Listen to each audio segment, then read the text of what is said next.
We're here with quarterbacks coach Jason Beck. Now, you played here when Bronco was just getting started, and now you're a coach under him. What's the perspective like having been on both sides of that?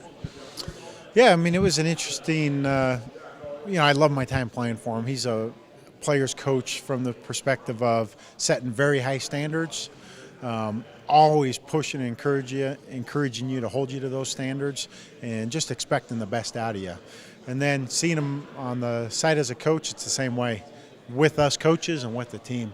I mean, he truly loves these players, seeing them be successful, seeing them develop as young men, and holding them accountable to be the best that they can.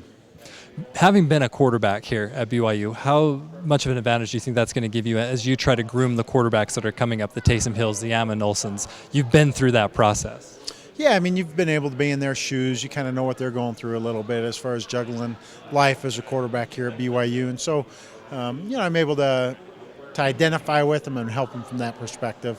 But also the great history that BYU has. I mean, that's something I felt as a player, and that's something you kind of pass on to these guys is all these great quarterbacks that have come through here, played at a high level, set the standard of expectations here, and just, that's motivation. It's a challenge, and it's an opportunity to work your very hardest to emulate those that have come before you and play at a high level. Speaking of that opportunity, in your wildest dreams, did you ever think you would be a coach at BYU?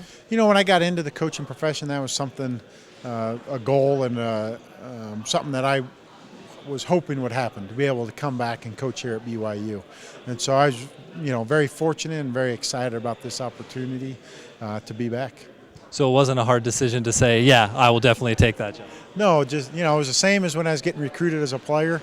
When BYU came calling, that was my number one school. That's where I wanted to be. So it was kind of a no-brainer. And then same thing as a coach. When the opportunity came up, it was a no-brainer for me to come back to Provo and come back to BYU.